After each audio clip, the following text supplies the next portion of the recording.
ప్రభునందు ప్రియులారా, అపోస్తుడైన పౌలు తిమోతికి రాసిన మొదటి పత్రిక 4వ అధ్యాయం 11, 12 వచనాలు కలిసి ఉన్న లేఖన భాగాన్ని మనం చదువుకున్నాం. ఈ సంగతులను ఆజ్ఞాపించి బోధించుము అని అది 11వ వచనంగా మనం చూడాలి. ప్రియులారా, ఈ సంగతులు అనగా తిమోతి మొదటి పత్రిక 2వ అధ్యాయం 1వ వచనం ప్రారంభం నుంచి అనగా మరి మనము సంపూర్ణ భక్తి మాన్యత అని ప్రారంభించబడిన సంగతులు అనగా సంఘానికి రాసిన సంగతులు, అలాగే పెద్దలకు, పరిచారకులకు, స్త్రీలకు రాసిన సంగతులు. సంఘము ఎలాంటిదో చెప్తూ మరి ఈ సంఘము సత్యమునకు స్తంభము ఆధారమై ఉన్నదని చెప్పబడిన సంగతులను గురించిన సంగతులు. జాగ్రత్త 2 సార్లు చెప్పాడు. మిగిలినవి హెచ్చరించు, మనస్కరించు, బోధించు, ఇలాంటివి చెప్పాడు. అనగా మొత్తము 10 ఆజ్ఞలను చెప్పాడు. ప్రియులారా, మరి ఈ 10 రకాల హెచ్చరికలు, ఈ 10 రకాల హెచ్చరికలు మానవ జీవితంలో ఎంతో అవసరం.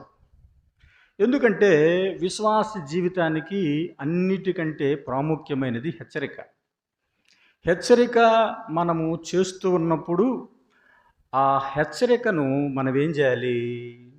స్వీకరించాలి.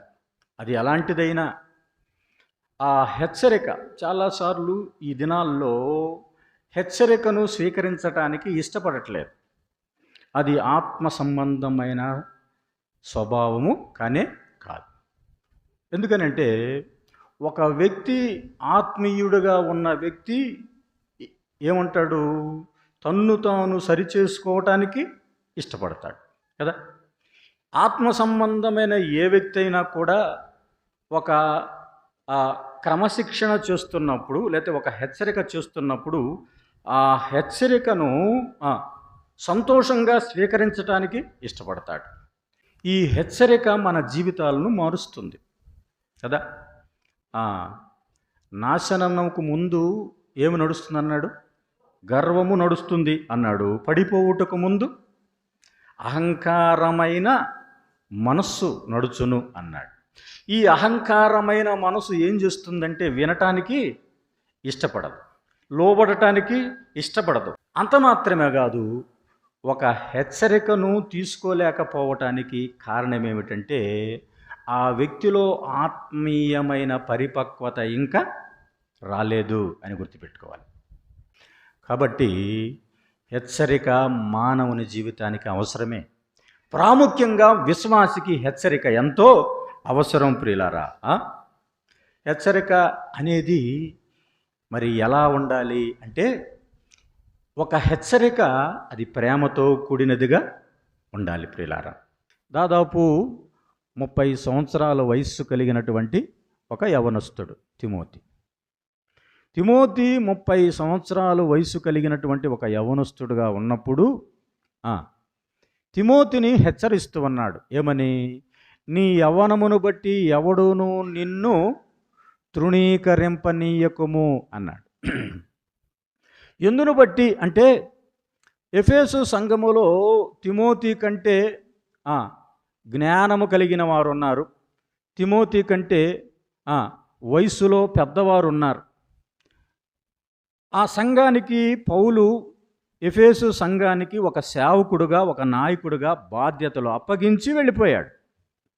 వెళ్ళిపోయిన తర్వాత అతడు యవనస్తుడు కాబట్టి తన యవనాన్ని బట్టి అనేక మంది ఏం చేస్తున్నారంటే, వీడు చిన్నోడు, వీడు యవనస్తుడు, వీడికి ఏమి తెలియదు, వీడు బాలుడు అన్నట్లుగానే తిమోతి విషయంలో ప్రవర్తిస్తూ ఉన్నారు.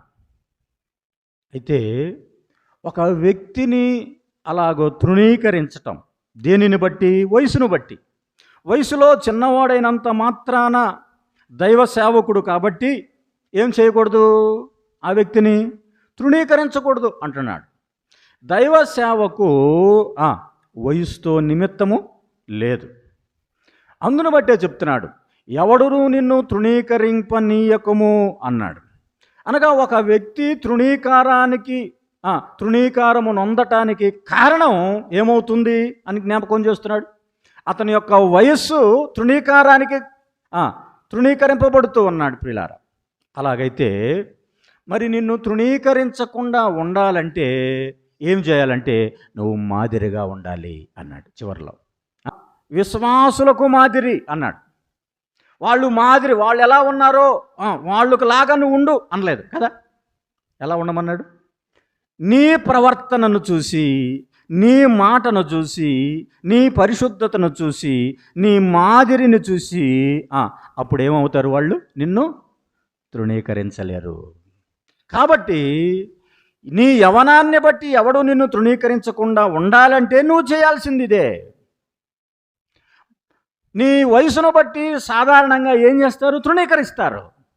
కానీ అలాగ తృణీకరించకుండా ఉండాలంటే నువ్వు మాదిరిగా ఉండు అంటున్నాడు ప్రియులారా. నిజానికి దావీదు యుద్ధానికి వెళ్ళాడు. గొల్యాతు మీదకి యుద్ధానికి వెళ్ళాడు. 1 సమూయేలు గ్రంథం 17వ అధ్యాయంలో యుద్ధానికి వెళ్ళినప్పుడు దావీదును చూసినప్పుడు ఈ సౌలు ఏమని మాట్లాడుతున్నాడు? దావీదు నీవు బలహీనుడవు అంటున్నాడు. నీ బలం చాలదంటే సౌలు దృష్టిలో దావీదు ఎలాగున్నాడు? బలహీనుడుగా ఉన్నాడు.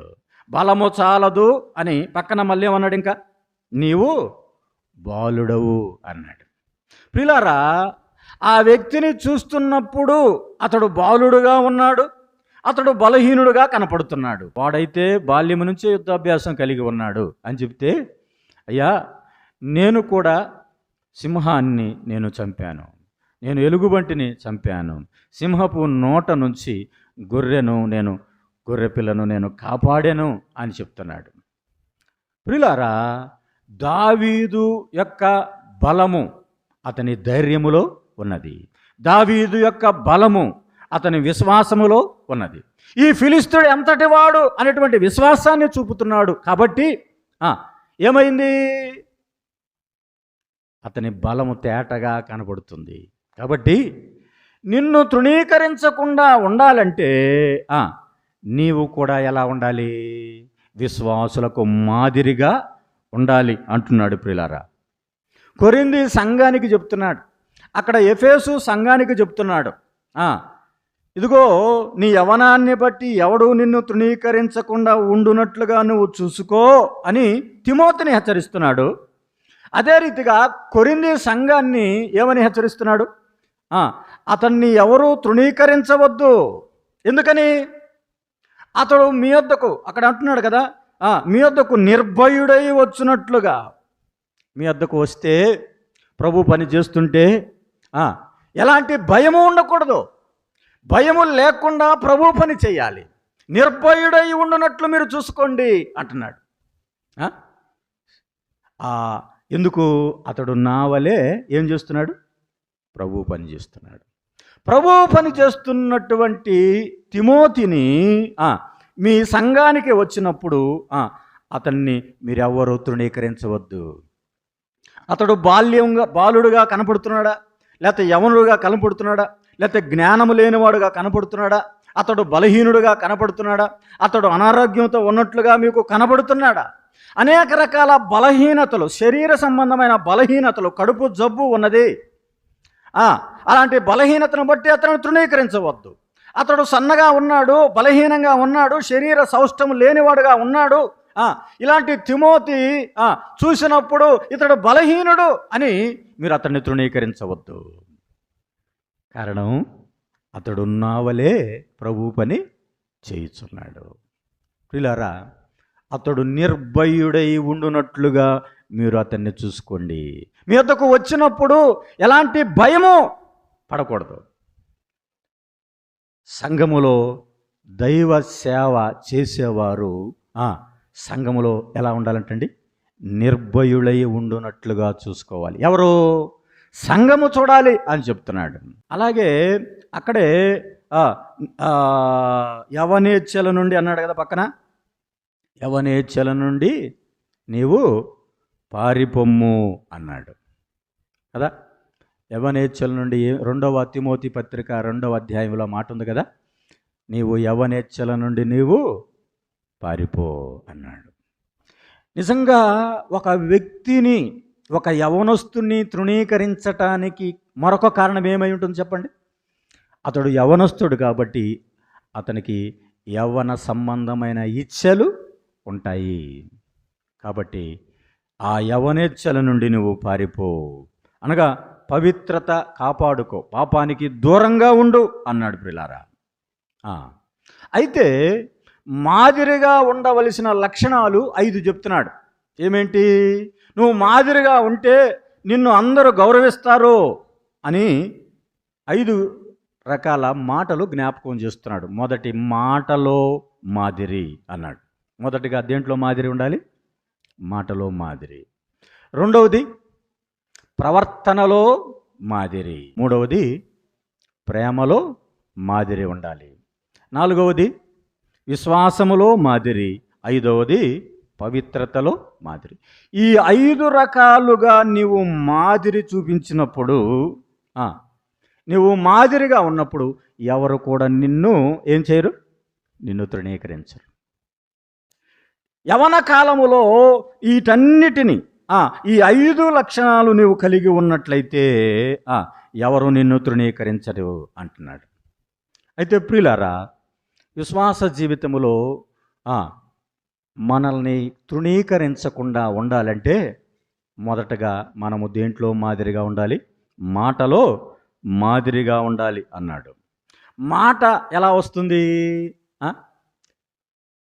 హృదయము నిండిన దానిని బట్టి నోరు మాట్లాడుతుంది. నోరు మాట్లాడుతుంది అంటే నోట్లో నుంచి వచ్చేది ఎక్కడున్నది? మొదటగా హృదయంలో ఉన్నది. ఒక వ్యక్తిని శపించాలంటే హృదయంలో నుంచే వస్తుంది. ఒక వ్యక్తిని ప్రేమించాలంటే కూడా ఎక్కడి నుంచి వస్తుంది? హృదయములో నుంచే వస్తుంది.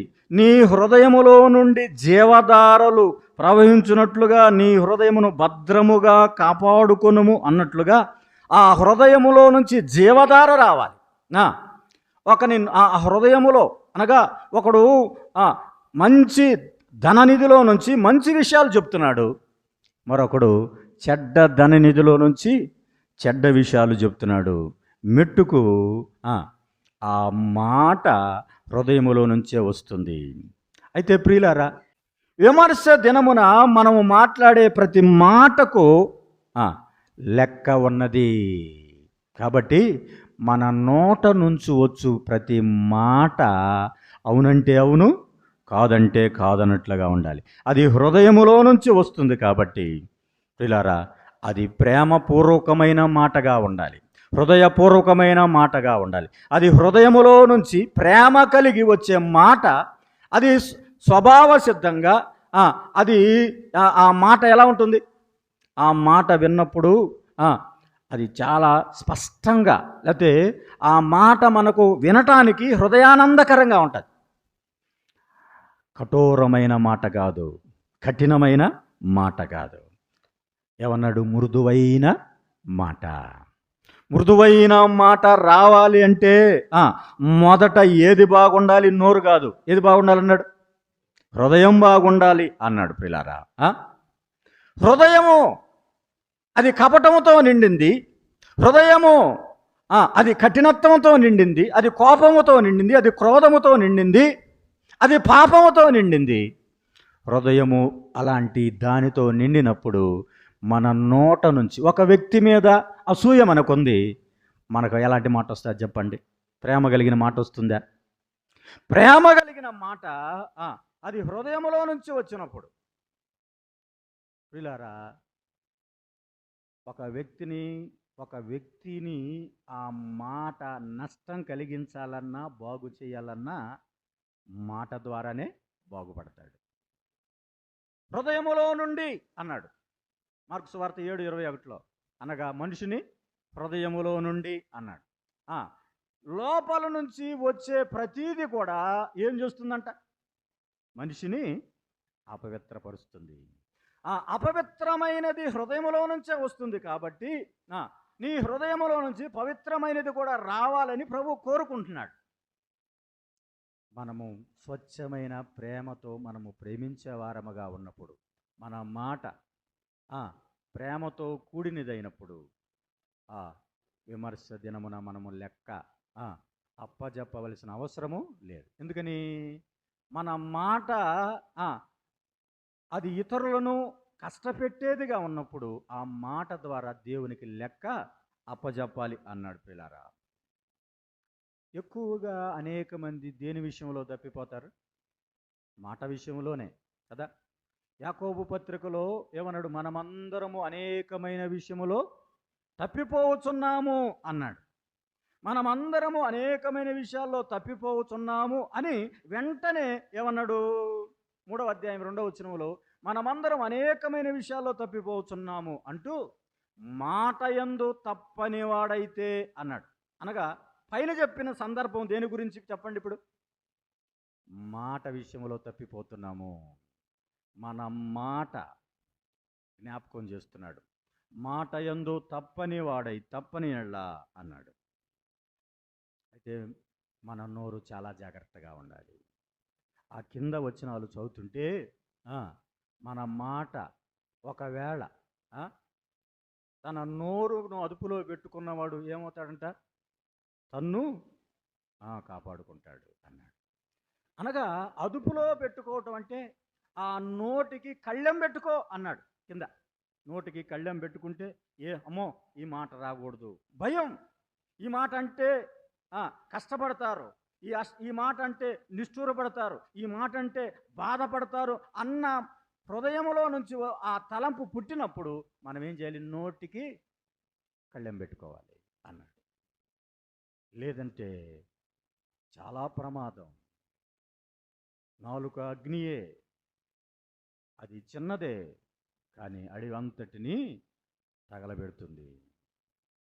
అనేక రీతులుగా మాట ద్వారా నష్టపోయిన వారు ఉన్నారు ప్రియులారా.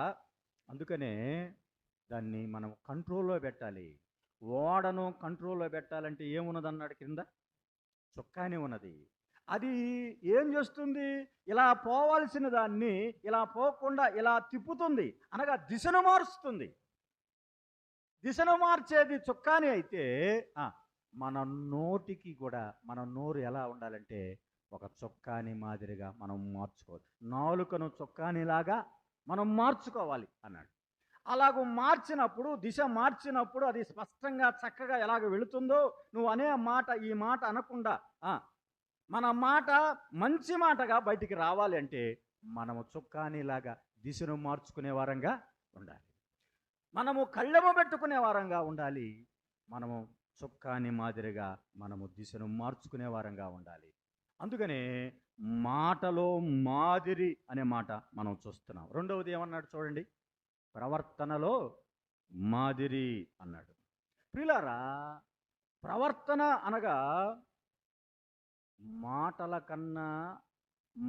కన్నా బలమైన సాక్ష్యం దేని ద్వారా వస్తుంది చెప్పండి? ప్రవర్తన. మాట కంటే బలమైనది, మాట కంటే శ్రేష్టమైనది ఒక వ్యక్తి యొక్క ప్రవర్తన. దాని ద్వారా పిల్లరా, ఆ ప్రవర్తన ద్వారా మనము ఇతరులకు మేలు కలిగించే వారంగా ఉంటాం. మంచి చెట్టు మంచి ఫలాలు ఇస్తుంది, చెడ్డ చెట్టు చెడ్డ ఫలాలు ఇస్తుంది అంటూ మత్తయి సువార్త 7వ అధ్యాయంలో ఏమన్నాడు? మంచి చెట్టు నుంచి చెడ్డ ఫలాలు రావు, అలాగే చెడ్డ చెట్టు నుంచి మంచి ఫలాలు రావు. ఒక వ్యక్తి మంచి ప్రవర్తన కలిగి ఉంటే అతని యొక్క ప్రవర్తన ద్వారా మంచి సాక్ష్యం బయటికి వెళుతుంది. పిల్లారా, ప్రవర్తనలో మనము మాదిరిగా ఉండాలి అన్నాడు. పిల్లారా, నిజమైన క్రైస్తవుడు, నిజమైన విశ్వాసి చెడు ప్రవర్తన ఎక్కడ కూడా చూపించకూడదు. చెడు ప్రవర్తన అనేది మన సాక్ష్యాన్ని దెబ్బతీస్తుంది. చెడు ప్రవర్తన మన సాక్ష్యాన్ని ఏం చేస్తుంది? దెబ్బతీస్తుంది ప్రియులారా. కాబట్టి నిజమైన క్రైస్తవుడు, నిజానికి నీళ్లు నిమ్మలంగా ఉన్నాయి. నీళ్లు నిమ్మలంగా ఉంటే ఏమవుతుంది? ఆ నీటిలో మన ముఖాన్ని చూసినప్పుడు స్పష్టముగా కనబడుతుంది. అదే మన సాక్ష్యం. అదే నీళ్లు గలిబిలి చెందాయి, కలకలగా ఉన్నాయి, నీళ్లు అటు ఇటు కదులుతూ ఉన్నప్పుడు మన ముఖాన్ని మనము చూడలేము. అనగా మన సాక్ష్యము సరిగా ఉండలేదు ప్రియులారా. కాబట్టి మనము మంచి ప్రవర్తన కలిగి ఉండాలి అన్నాడు ప్రియులారా. దానియేలు గ్రంథం 6వ అధ్యాయంలో దానియేలు మీద అబద్ధ సాక్ష్యం చెప్పాలని వచ్చారు కదా. ప్రధానులు, అధికారులు రాజ్య విషయములో దానియేలు మీద ఒక నింద మోపాలని, ఒక తప్పు మోపాలని, ఆయనలో లోపాలు వెతకాలని వచ్చారు. ఎవరు? ప్రధానులు, అధికారులు వచ్చారు. కానీ ఏమన్నాడండి? దానియేలులో లోపమైనను, దానియేలులో తప్పైనను కనుగొనలేకపోయిరి. వారు మాట్లాడుకుంటున్నారు, మనము కనుగొనలేము అనుకొని అనే మాట చూస్తాం. వారు కనుగొనలేకపోయారు. కారణం ఏమిటంటే దానియేలు నిందారహితుడిగా కనపడ్డాడు. దానియేలు దేవుని దృష్టిలో, దానియేలు రాజు దృష్టిలో, దానియేలు మనుషుల దృష్టిలో నింద లేనివాడుగా, ఆఖరికి ఎవరైతే నింద వెయ్యాలని వచ్చారో వారికి కూడా ఏం కనపడలేదు? తప్పు కనపడలేదు. దానియేలు నిందారహితుడిగా ఉన్నాడు. అనగా తన సాక్ష్యాన్ని కాపాడుకున్నాడు. సాక్ష్యము అనేది మనము కొన్నిసార్లు దూరంగా వెళ్ళిపోయినప్పుడు మన సాక్ష్యము దెబ్బతింటుంది.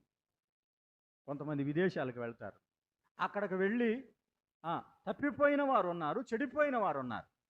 కానీ దానియేలు తల్లిదండ్రులు యూదా దేశములోనే ఉన్నప్పటికీ, దానియేలు స్నేహితులు, దానియేలు మరి అన్య దేశములో వారు సాక్ష్యాన్ని కాపాడుకున్నారు. దానియేలు అపవిత్రమైన దానిని ముట్టుకోకూడదు అని నిర్ణయించుకున్నాడు, అలాగే జీవించాడు. దానియేలు తన దేవుని దృష్టికి యథార్థంగా ఉండాలి అనుకున్నాడు. అలాంటి గొప్ప సాక్ష్యం పిల్లారా, దానియేలు ప్రవర్తనను చూసినప్పుడు ఎవరికి దానియేలు లోపము కనుగొనలేకపోయిరి. పిల్లారా, మన ప్రవర్తన ద్వారా దేవునికి ఘనత వస్తుంది. మన ప్రవర్తన ఏం చేస్తుందండి? దేవునికి ఘనతను తీసుకొస్తుంది. దేవుని నామము ఘనపరచబడాలి అంటే, అయ్యా ఆయన బ్యాంక్ ఆఫీసర్ అండి, బ్యాంకులో అనేకమైనవి తీసుకెళ్ళటానికి అవకాశం ఉన్నది, కనీసము ఆయన ఒక్క రబ్బర్ బ్యాండ్ కూడా ముట్టుకున్నట్టు నేను చూడలేదండి. ఏమిటది? గొప్ప సాక్ష్యం. దానియేలులో లోపము కనుగొనలేకపోయారు. ఆ సాక్ష్యము ఎవరికి? దేవుని నామానికి ఘనతను తీసుకుని వచ్చింది. ఇక మూడవది ప్రేమలో మాదిరి అంటున్నాడు ప్రియులారా. దేంట్లో మాదిరి అన్నాడండి? ప్రేమలో మాదిరి. మనందరికీ తెలుసు, నిన్ను వలే ఏమన్నాడు? నీ పొరుగువానిని ప్రేమించు అన్నాడు. ప్రేమ ఎలాగ ఉండాలి?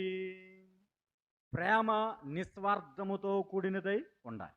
ప్రేమ త్యాగపూరితమైనదై ఉండాలి. ప్రేమ క్షమాపణతో కూడినదై ఉండాలి. అలాంటి ప్రేమ అనేది ఎవరి మీద చూపించాలి? ఎవరి మీద చూపించాలి ప్రేమ అనేది? ప్రేమ మనల్ని ప్రేమించే వారి పట్ల మనము ప్రేమ చూపించాలి, మనల్ని ప్రేమించని వారి పట్ల ప్రేమ చూపించాలి. దేవుని వాక్యం చెప్తుంది, శత్రువుని కూడా ఏం చేయాలి? ప్రేమించాలి. సూర్యుడు నాకు వీళ్ళు ఇష్టం లేదు, వీళ్ళ మీద నేను సూర్యుడిని నేను నా కాంతిని ప్రసరింపజేయను అని అనుకుంటుందా? లేదు. సూర్యకాంతి మంచివారి మీద ఉన్నది, చెడ్డవారి మీద. వర్షము ఏం చేస్తుంది? మంచివారి మీద పడుతుంది, చెడ్డవారి మీద కూడా పడుతుంది. అనగా సూర్యుడు తన కాంతిని ప్రసరింప చెయ్యటానికి ఏం చేస్తున్నాడు? వ్యత్యాసం చూడట్లేదు.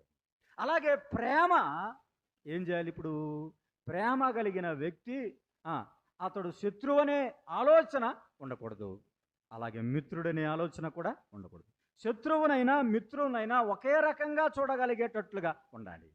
అనగా ప్రేమలో ఏమున్నదంటే తగ్గింపు ఉన్నది. ప్రేమలో క్షమాపణ ఉన్నది. అనగా ప్రియులారా, ప్రేమలో తగ్గింపు అంటే వర్షం కురుస్తున్నప్పుడు వర్షం కింద పడుతుందా, పైకి పోతుందా?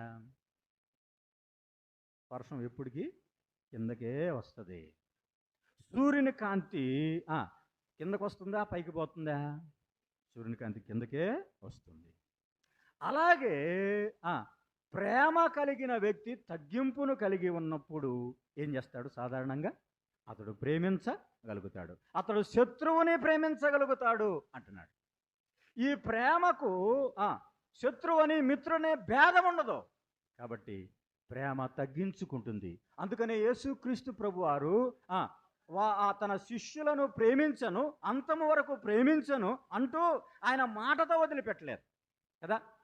ఆయన ప్రేమించిన దానిని, ప్రేమను చూపించటానికి ఏం చేశాడు? ఆయన వంగి శిష్యుల పాదములను పట్టుకున్నాడు. వంగటము అనేది తగ్గింపును చూపిస్తూ ఉంది. ప్రియులారా, ఆ తగ్గింపులో ప్రభు అన్నాడు, మీలో ఒకడు నన్ను అప్పగించబోతున్నాడు, మీలో ఒకడు దొంగగా ఉన్నాడు అని ప్రభు ముందుగానే చెప్పాడు. మీలో అందరూ పవిత్రులు కాదు అన్నాడు. పవిత్రుడు అయినా అవ్వకపోయినా, మంచివాడైనా అవ్వకపోయినా ఇస్కరియోతు యోధా పాదములు కూడా ఆయన కడిగాడు. ఆయన వంగి వారి పాదములను కడిగాడు. ఆయన వంగి వారి పాదములను తుడిచాడు.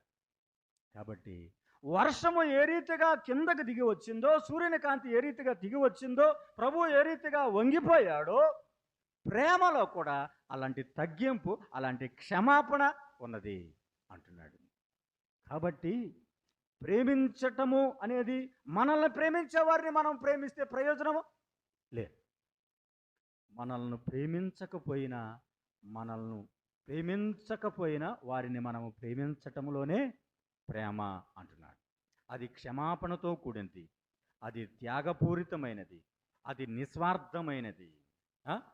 ప్రేమను గురించి మొదటి కొరింథీ పత్రిక 13వ అధ్యాయంలో స్పష్టంగా చెప్పాడు.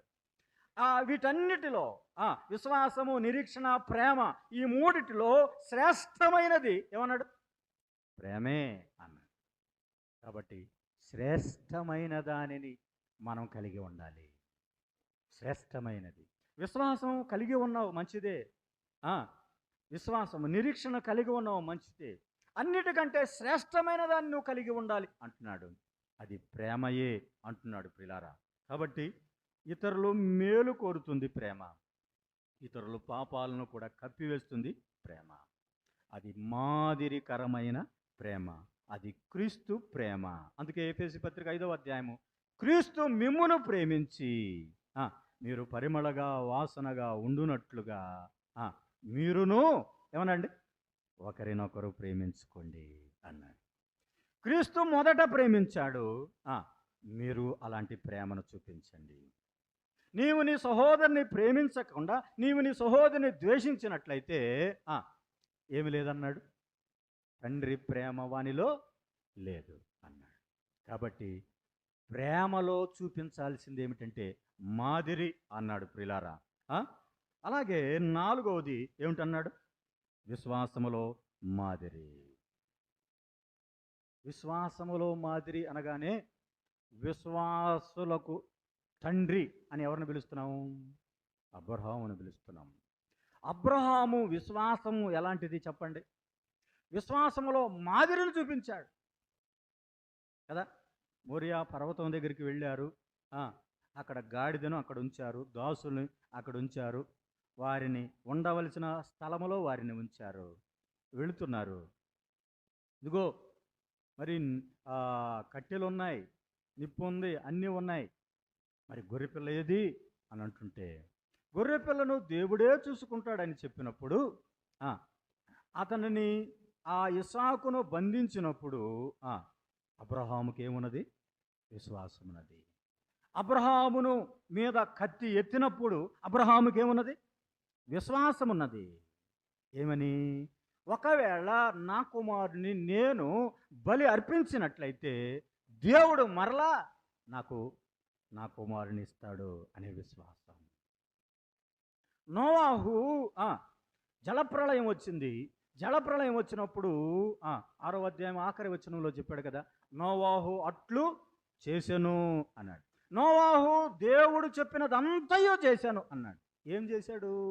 వాడను చేయి, కొలతలు ఇచ్చాడు, ఇలా చేయి, అలా చేయి, అలా ఉండని అన్నీ చేసినప్పుడు నోవాహు దేవుడు చెప్పినట్లుగా చేశాడు. నోవాహుకేమున్నది? విశ్వాసం. ఎందుకని? నోవాహు అది వరకు చూడని సంగతులను చూస్తున్నాడు. అంటే ఎప్పుడు కూడా వర్షం అంటే తెలియదు కదా. నోవాహుకు ముందు ఏమి లేదు, వర్షం లేదు. ఆకాశ జలధారలు విప్పబడటం కానీ, ఆకాశం నుంచి వర్షం కురవటం కానీ ఎన్నడూ చూడలేదు. నోవాహు దినాల వరకు వర్షం అనేదే తెలియని కాలములో నోవాహుకి ఏమున్నది? విశ్వాసమున్నది. ప్రియులారా, అంటే వీరు ఏమి చూపిస్తున్నారంటే విశ్వాసములో మాదిరిని చూపిస్తున్నారు. విశ్వాసములో మాదిరి. మా దేవుడు రక్షించినా రక్షించకపోయినా సింహాల గుహలో వేయబడినప్పుడు వారికి ఏమున్నదండి? విశ్వాసం ఉన్నది. అగ్ని జ్వాలల్లో వేయబడినప్పుడు అతని స్నేహితులు వారందరూ కూడా వారికి విశ్వాసం ఉన్నది. దేవుడు మమ్మల్ని రక్షించకపోయినా ఇదే విశ్వాసం. ప్రియులారా, వారు విశ్వాసమును చూపించారు. కాబట్టి విశ్వాసమును మనము కలిగి ఉండాలి, అది మాదిరి కలిగి ఉండాలి అంటున్నాడు. ఇక ఆఖరిగా ఏం చెప్తున్నాడు? పవిత్రతలో మాదిరి. ప్రియులారా, ఇవన్నీ చెప్తూ మాటలోను పవిత్రతలోను ప్రేమలోను ఇవన్నీ చెప్పాడు. విశ్వాసములోను వీటన్నిటిలో మాదిరి అని చెప్పాడు కదా. మాట దేనికి సంబంధించిందంటే పరిశుద్ధతకు సంబంధించింది. ప్రవర్తన దేనికి సంబంధించింది చెప్పండి? పవిత్రతకు సంబంధించింది. ప్రేమలో ఏముండాలి? పవిత్రత ఉండాలి. విశ్వాసములో పవిత్రత, ప్రేమలో పవిత్రత, మాటలో పవిత్రత. అందుకనే ఆఖరిలో చెప్పాడు ఈ మాట ఏమని? పవిత్రతలో కూడా ఏముండాలి? మాదిరి ఉండాలి. సంఘ కాపరిగా నీవున్నావు ఓ తిమోతి, అన్నిటికంటే నీవు పవిత్రుడుగా ఉండు. నీవు పవిత్రుడుగా ఉండు, పవిత్రతను కాపాడుకో, యవనేచ్ఛల నుండి పారిపో. యవన కాలములో నీవు దేవుని నీవు నా యొద్ద నేర్చుకున్న సంగతులను బాగా, లేకపోతే నీ అవ్వ దగ్గర, నీ తల్లి దగ్గర నేర్చుకున్న సంగతులను నీవన్నీ చక్కగా నేర్చుకున్నావు, బోధించే సామర్థ్యం కలిగి ఉన్నావు. కానీ మనకు బోధ తెలిసినా, అన్నీ తెలిసినా, దేవుని వాక్యం అంతా తెలిసినా, వాక్యాన్ని క్షుణ్ణంగా చెప్పగలిగే జ్ఞానం మనకున్నా పవిత్రత లేకపోతే ప్రయోజనము లేదు. కాబట్టి ఏం కలిగి ఉండాలనండి? పవిత్రతలో మాదిరి. విశ్వాసి జీవితములో రహస్య జీవితము, బహిరంగ జీవితం రెండూ ఉన్నాయి. ఈ బహిరంగ జీవితం అందరికీ తేటగా తెలుస్తుంది. ఒక ఆయన అంటాడు, నేను ఎట్లాంటి వాడో నాకు తెలుసు, దేవునికి తెలుసు అంటాడు. అంటే అర్థం ఏంటి చెప్పండి? ఇంక వాళ్ళిద్దరికే తెలుసు. అది రహస్య జీవితం. మన రహస్యములను ఎరిగినవాడు ప్రభు. మన రహస్య జీవితాన్ని స్పష్టంగా చూసేవాడు మన ప్రభు. కాబట్టి మన రహస్య జీవితము ప్రభువుకి స్పష్టంగా, అలాగే మన బహిరంగ జీవితం కూడా ప్రభువుకి స్పష్టంగా తెలుసు. కాబట్టి మనము ఈ రెండిటిలో ఎలా ఉండాలంటున్నాడండి? పరిశుద్ధముగా ఉండాలి. క్రీస్తు ప్రభు వారు ఈ అన్ని గుణ లక్షణాలు కలిగి ఉన్నాడు.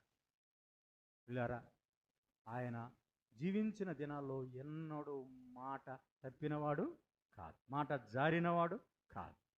పిల్లారా, ఆయన మాట లో మాదిరి. అందుకనే ప్రభువును మనం మాదిరిగా చూడాలి అంటున్నాడు. పిల్లారా, ప్రభు యొక్క ప్రవర్తన, ఆయనలో ఏ పాపమో కనపడలేదు. నేను పాపినని మీలో ఎవడైనా స్థాపించునా అన్నాడు. కాబట్టి ఆయన ప్రవర్తనలో మాదిరిని చూపించాడు. అలాగే ఆయన ప్రేమ దేవుడు లోకాన్ని ప్రేమించను కాగా తన అద్వితీయ కుమారునుగా పుట్టినవాని యందు విశ్వాసముంచు ప్రతివాడు నశింపక నిత్యజీవం పొందినట్లు తన కుమారుణ్ణి అనుగ్రహించాడు. కుమారుణ్ణి దేవుడు తన ప్రేమను చూపించాడు. ఆ కుమారుడు ఈ లోకానికి వచ్చి మనందరి కొరకు ఆ కల్వరి శిలువలో ఆయన వేలాడాడు, ఆయన చనిపోయాడు. తన ప్రేమను స్పష్టంగా, ఇదిగో లోక పాపములు మోసుకొని పోవు దేవుని గొర్రెపిల్లగా ఆయన వేలాడదీయబడిన వాడుగా తన ప్రేమను అందరికీ కనపరుచుకున్నాడు. ఆయన ప్రేమ, ఇదిగో నేను వెళుతున్నాను, మరలా తిరిగి రాబోతున్నానని ఆయన విశ్వాసం, ఆయన నిరీక్షణ కలిగి ఆయన చెప్పాడు. ఆఖరిగా ఆయన పవిత్రత, పరిశుద్ధమైన జీవితం ఆయన జీవించాడు. వీటిలో మనము కూడా మాదిరి కలిగి ఉండాలి అంటున్నాడు ప్రియులారా. నిజానికి ఈ యొక్క తిమోతి పౌలు జ్ఞాపకం చేస్తున్నాడు, ఓ తిమోతి, నీ యవ్వనమును బట్టి ఎవడును నిన్ను తృణీకరించనియొద్దు. ప్రియులారా, యవ్వన కాలములో మనం ఉన్నామేమో, మన బ్రతుకు ప్రభువు చూస్తూ ఉన్నాడు. ప్రభువుకి ఇష్టలంగా మన పరిశుద్ధమైన జీవితం కలిగి, మంచి సాక్ష్యము కలిగి ప్రభువుకు ఇష్టముగా మనము జీవిద్దాం.